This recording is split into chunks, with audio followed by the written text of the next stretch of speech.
ভাবুন তো, বিশ্বের সবচেয়ে শক্তিশালী দেশের প্রেসিডেন্ট নিজেই বলছেন আমরা জলদস্যুদের মতো।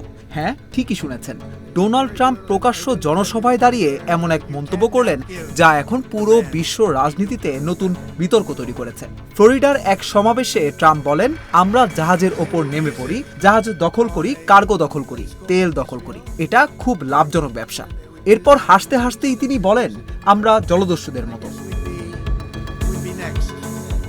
এক মুহূর্তের জন্য ভাবুন যে আমেরিকা বছরের পর বছর অন্য দেশকে আন্তর্জাতিক আইন শেখায়, সেই দেশের প্রেসিডেন্টই এখন সমুদ্রে তেল জব্দ করার ঘটনাকে লাভজনক ব্যবসা বলছেন। আর এখান থেকেই শুরু হয়েছে নতুন ঝড়, কারণ এই বক্তব্য সরাসরি জড়িয়ে আছে বিশ্বের সবচেয়ে গুরুত্বপূর্ণ জলপথ হরমুজ প্রণালীর সঙ্গে। বর্তমানে এই এলাকায় পরিণত হয়েছে আমেরিকা ইরান শক্তির লড়াইয়ের কেন্দ্র। ইরানের বিরুদ্ধে নৌ অবরোধ চালু করেছে ওয়াশিংটন। অন্যদিকে ইরানও হরমুজ প্রণালীতে কড়া নিয়ন্ত্রণ বসিয়েছে। এর মধ্যেই মার্কিন বাহিনী কয়েকটি তেলবাহী জাহাজ আটকে দেয়, যেগুলোতে ইরানি তেল ছিল বলে দাবি করা হয়। আর সেই অভিযান নিয়েই ট্রাম্পের এই বিস্ফোরক মন্তব্য। তবে তেহরান এটাকে শুধু অবরোধ বলছে না। ইরানের পররাষ্ট্র মন্ত্রণালয় একে বলেছে সমুদ্রে সশস্ত্র ডাকাতি। ইরানের ভাষায় এটা আন্তর্জাতিক আইনের সরাসরি লঙ্ঘন। এবং বিশ্ব এখন জলদস্যুদের প্রত্যাবর্তন দেখছে। ইরানি মুখপাত্র ইসমাইল বাঘাই অভিযোগ করেছেন, আমেরিকা আইনকে ব্যবহার করছে নিজেদের অভিযান বৈধ দেখানোর জন্য। অর্থাৎ প্রশ্ন এখন শুধু তেল না, প্রশ্নটা হলো বিশ্ব সমুদ্র পথের নিয়ন্ত্রণ কার হাতে থাকবে।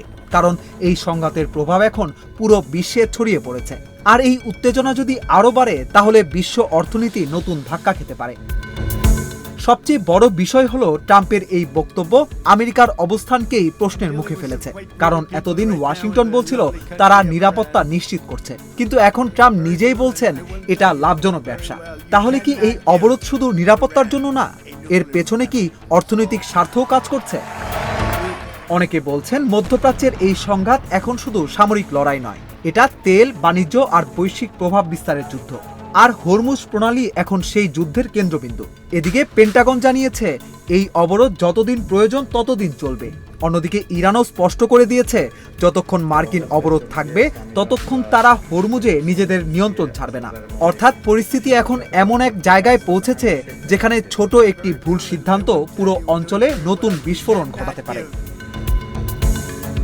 বিশ্বজুড়ে এখন একটাই প্রশ্ন, সমুদ্রে কি সত্যি নতুন ধরনের যুদ্ধ শুরু হয়ে গেছে, যেখানে যুদ্ধজাহাজের পাশাপাশি তেল আর বাণিজ্যই সবচেয়ে বড় অস্ত্র? আপনি কি মনে করেন? আপনার মন্তব্য জানান আমাদের কমেন্ট সেকশনে।